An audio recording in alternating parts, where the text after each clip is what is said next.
वैसे तो मध्य प्रदेश की जीवनदायिनी कहे जाने वाली मां नर्मदा की परिक्रमा प्रतिवर्ष हजारों लाखों श्रद्धालु करते हैं।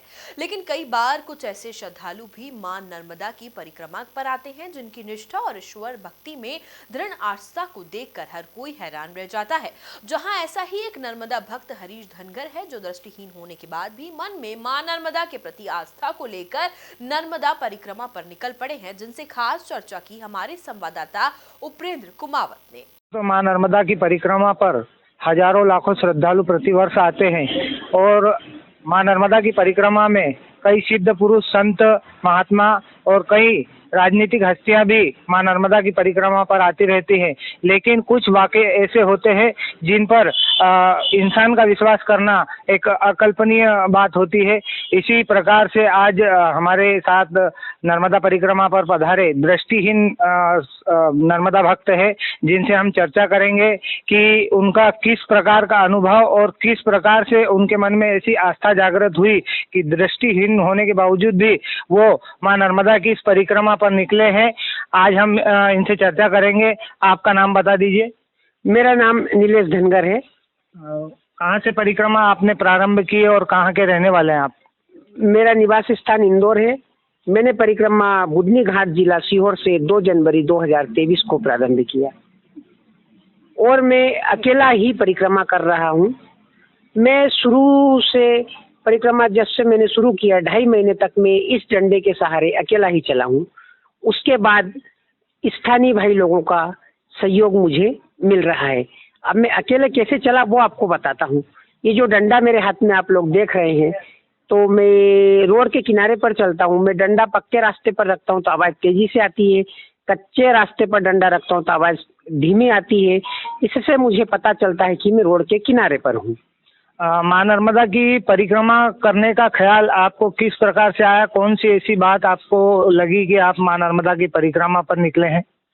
बचपन में मैं मां नर्मदा के तट पर निवास करता था, जो कि परिक्रमा मार्ग में ही आता है, हरदा जिले में।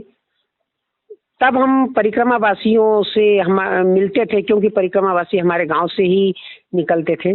तो उसी समय से मेरा मन था कि मैं परिक्रमा करूं, लेकिन उस समय मेरा साहस नहीं था। अभी तकरीबन 5-6 महीने पूर्व मैंने 4 छोटी यात्राएं की अकेले ने पैदल, जिसमें इंदौर से देवास माता जी के दर्शन किए, इंदौर से उज्जैन महाकाल के दर्शन किए, इंदौर से ओमकारेश्वर, इंदौर से खंडवा धुनीवाल दादाजी के दर्शन किए, इंदौर से नेमावर नर्मदा स्नान किए। ये सब यात्राएं मैंने अकेले की। इसके बाद मेरा साहस बढ़ा और मैंने पैदल परिक्रमा शुरू किया और मां नर्मदा की कृपा से एक असंभव सा कार्य है, मां नर्मदा ने संभव बना दिया। प्रारंभ किया उसका कितना समय हो चुका है और आगे और कितनी परिक्रमा आपकी बाकी है? अभी मुझे 116 दिन हो चुके हैं और अब मुझे सिर्फ बुधनी तक जाना है। तो उसमें अभी क्या है, गर्मी का समय आ गया है। मैं शुरू में 25 किलोमीटर की दूरी प्रतिदिन तय करता था, लेकिन अब गर्मी होने के कारण मैं लगभग 20-18 किलोमीटर की दूरी ऐसी तय करता हूँ। तो अभी मुझे एग्जैक्ट दूरी कितनी वो तो याद नहीं है, लेकिन एक अनुमानित बताता हूँ कि 20 से 25 दिन लगेंगे। मां नर्मदा की परिक्रमा आपने अभी तक की है, आपके क्या अनुभव रहे हैं? नर्मदा के दोनों तटों पर आप चले हैं, आपके अनुभव आप औरों के लिए क्या प्रेरणा देना चाहेंगे इस? जी, मां नर्मदा के दोनों तट पर मेरे बहुत ही अच्छे अनुभव रहे हैं, क्योंकि अभी तो जैसे भाई लोग साथ में हैं, लेकिन मैं अकेला रहा तब भी मुझे कोई समस्या नहीं आई भोजन की। बस हाँ, अकेला चला हूँ, लेकिन भोजन की ये व्यवस्थाएं मेरे दिन में ही हो जाती थी। शाम को रात्रि विश्राम कहाँ करना, ये भी दिन में ही हो जाता था। जैसे मैं अकेला चलता रहता था, बहुत सारे भाई लोग मिलते थे, पूछते थे कि महाराज जी हम वाहन पर बैठ जाइए, हम छोड़ देते हैं। मैं बोलता नहीं भैया, मुझे पैदल परिक्रमा करना है। तो वो लोग पहले ही बोल देते कि महाराज जी आगे गांव आएगा, आप वहाँ रुक जाना।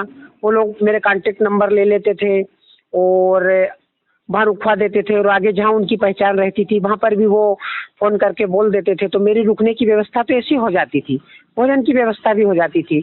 हाँ, कभी कभार लेट जरूर हुए, लेकिन हो जाती थी। और अनुभव जो है मेरे, अभी लगभग मुझे 4 महीने होने पर आए हैं।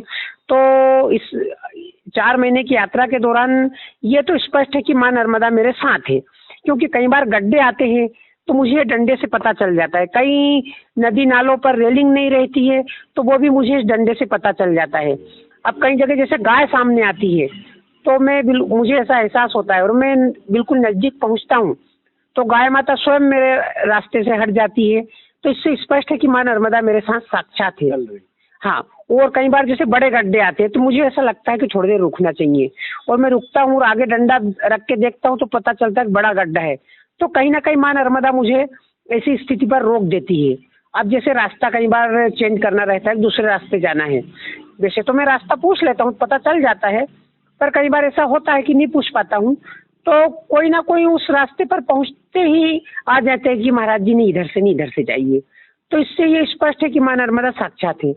और मैं युवा पीढ़ी को आपके चैनल के माध्यम से ये संदेश देना चाहता हूँ कि माँ नर्मदा जीवन दायिनी है, माँ नर्मदा साक्षात।